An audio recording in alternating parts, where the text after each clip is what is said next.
우리는 흔히 과거의 상처, 트라우마가 지금의 나를 만든다고 생각합니다. 하지만 아들러는 말합니다. 과거가 현재를 결정하는 것이 아니라 현재의 목적이 과거를 해석하게 한다. 즉, 트라우마는 실제로 존재하는 것이 아니라 현재의 나를 정당화하기 위해 만들어낸 이야기일 수 있습니다. 누군가는 상처를 이유로 사람을 피하고 누군가는 실패를 핑계로 도전을 멈춥니다. 하지만 중요한 건 우리가 지금 어떤 삶을 살고 싶은가, 어떤 목적을 갖고 행동하는가입니다. 과거는 변할 수 없지만 그 과거를 어떻게 의미 지을지는 지금의 선택에 달려 있습니다. 오늘은 기시미 이치로의 미움받을 용기 내용 중 트라우마는 존재하지 않는다. 아들러 심리학의 목적론적 관점에 대한 내용을 철학자와 청년의 대화를 통해 들어볼게요. 미움받을 용기, 기시미 이치로. 인간이 변할 수 있는 이유는 무엇인가? 처음에 나누었던 논의를 정리해 보겠습니다. 선생님은 인간은 변할 수 있다 라고 하셨습니다. 뿐만 아니라 누구나 행복해질 수 있다고 하셨죠. 그렇지. 한 사람도 예외 없이. 행복에 관해서는 나중에 다시 논하기로 하고 먼저 변하는 것에 대해 묻겠습니다. 인간은 누구나 변하기를 원합니다. 저도 그렇고 길 가는 사람 중 누구를 붙잡고 물어도 같은 대답을 하겠죠. 그렇다면 왜 모두가 변하고 싶어 할까요? 답은 하나, 그 누구도 변하지 못하기 때문입니다. 만약 간단히 변할 수 있다면 굳이 변하고 싶다 라고 바라지는 않겠죠. 인간은 변하고 싶어도 변하지 못합니다. 그래서 변하게 해주겠다고 꿰는 신흥 종교나 수상하기 짝이 없는 자기계발 세미나에 속는 사람들이 끊이질 않는 겁니다. 아닙니까? 그러면 반대로 묻겠네. 자네는 왜 그토록 완고하게 사람은 변할 수 없다고 주장하는 거지? 왜냐면, 그러니까 이런 거예요. 제 친구 중에 벌써 몇 년째 자기 방에 틀어박혀서 지내는 애가 있습니다. 그 친구는 밖으로 나오고 싶어 하고 할 수만 있다면 일도 갖길 원합니다. 지금의 자신의 모습에서 벗어나기를 누구보다 간절히 바라고 있죠. 하지만 그 친구는 방에서 나오는 것을 두려워합니다. 한 발자국이라도 나오면 숨이 가빠지고 손발이 떨린다고 해요. 일종의 신경증이죠. 달라지고 싶은데 달라지지 못하는 겁니다. 변하고 싶어도 변할 수가 없는 거죠. 자네는 그 친구가 왜 밖으로 나오지 못한다고 생각하나? 자세한 사정은 모릅니다. 가정이나 학교, 직장에서 괴롭힘을 당했는데 그것이 트라우마가 되었는지도 모르죠. 아니 어쩌면 반대로 응석바지로 자라서 그런지도 모르고요. 뭐 그 친구의 과거사나 집안 사정까지 자세히 알지는 못합니다. 어쨌든 친구의 과거에 트라우마인지 뭔지 원인이 될 만한 사건이 있었다. 그 결과 그 친구는 밖으로 나오지 못하게 된 것이다. 그런 말이군. 물론이죠. 결과에는 반드시 원인이 있습니다. 뭐가 이상합니까? 그럼 자네 말대로 밖으로 나오지 못하는 원인이 어린 시절의 가정 환경에 있다고 하세. 부모에게 학대를 받고 자라서 애정을 모른 채 어른이 되었다. 그래서 사람들과 어울리는 것이 두려워 밖으로 나오지 못하는 거라고 말일세. 있을 법한 얘기 아닌가? 흔히 있는 일이죠. 모르긴 몰라도 심한 트라우마에 시달릴 겁니다. 그리고 자네는 모든 결과에는 원인이 있다고 말했네. 즉, 과거의 사건이 현재의 나를 규정한다고 말일세. 그렇게 이해해도 되겠나? 물론입니다. 자네가 말한 대로 과거의 사건이 인간의 현재를 규정한다면 좀 이상하지 않나? 생각해보게. 부모에게 학대를 받고 자란 사람은 모두 자네의 친구와 같은 결과, 즉 집안에 틀어박혀 지내야 앞뒤가 맞지 않겠나? 과거가 현재를 규정한다. 원인이 결과를 지배한다는 것은 그런 거라네. 무슨 말을 하고 싶으신 겁니까? 과거의 원인에 주목해서 상황을 설명하려 든다면 모든 이야기는 저절로 결정론에 도달하게 되네. 즉 우리의 현재 그리고 미래는 전부 과거 사건에 의해 결정되고 움직일 수 없는 것이라고 말이지. 아닌가? 그러면 과거는 전혀 관계가 없다는 말씀입니까? 그래. 그것이 아들러 심리학의 입장이네. 일찌감치 대립점이 명확해졌군요. 하지만 선생님, 지금 말씀대로라면 제 친구는 아무런 이유 없이 밖에 나오지 못하는 것이 됩니다. 죄송하지만 그것은 절대 있을 수 없는 얘기입니다.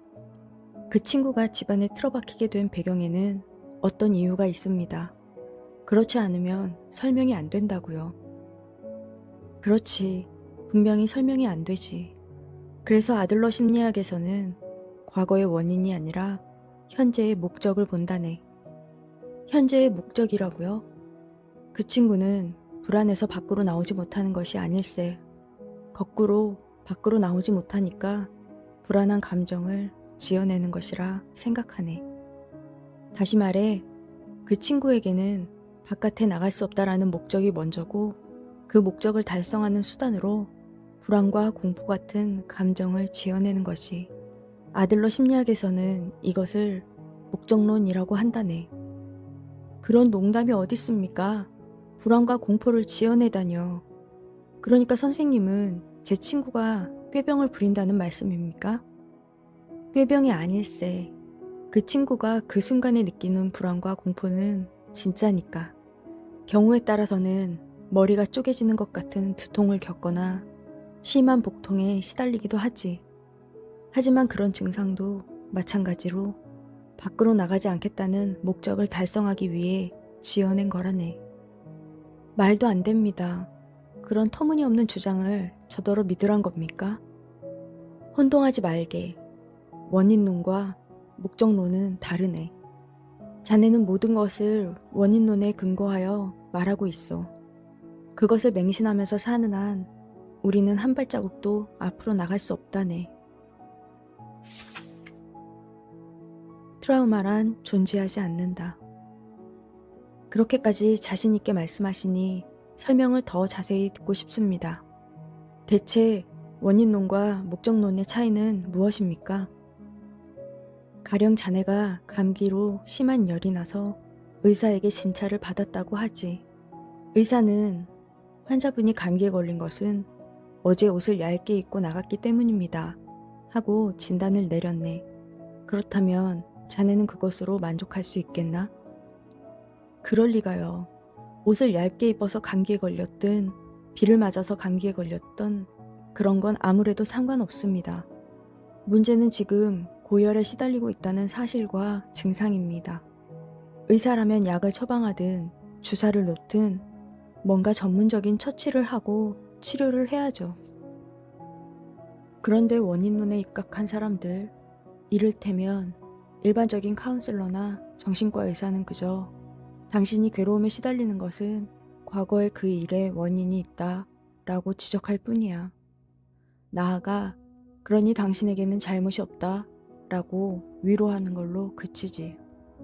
쉽게 말해 트라우마의 이론은 원인론의 전형일세. 그러니까 선생님은 트라우마의 존재를 부정하는 건가요? 단연코 부정하네. 아들러 심리학은 트라우마를 명백히 부정하네. 이런 면이 굉장히 새롭고 획기적이지. 분명히 프로이트의 트라우마 이론은 흥미진진한 데가 있어. 마음의 상처가 현재의 불행을 일으킨다고 생각하지. 인생을 거대한 이야기라고 봤을 때 그 이해하기 쉬운 인과 법칙과 드라마틱한 전개는 사람들의 마음을 사로잡고 놓아주지 않는 매력이 있어. 하지만 아들러는 트라우마 이론을 부정하면서 이렇게 말했네. 어떠한 경험도 그 자체는 성공의 원인도 실패의 원인도 아니다. 우리는 경험을 통해서 받은 충격, 즉, 트라우마로 고통받는 것이 아니라 경험 안에서 목적에 맞는 수단을 찾아낸다. 경험에 의해 결정되는 것이 아니라 경험에 부여한 의미에 따라 자신을 결정하는 것이다. 라고. 목적에 맞는 수단을 찾아낸다니 그게 무슨 뜻인가요? 말 그대로 경험 그 자체가 아니라 경험에 부여한 의미에 따라 자신을 결정한다는 말이지. 가령 엄청난 재해를 당했거나 어린 시절에 학대를 받았다면 그런 일이 인격 형성에 미치는 영향이 전혀 없다고는 할 수 없네.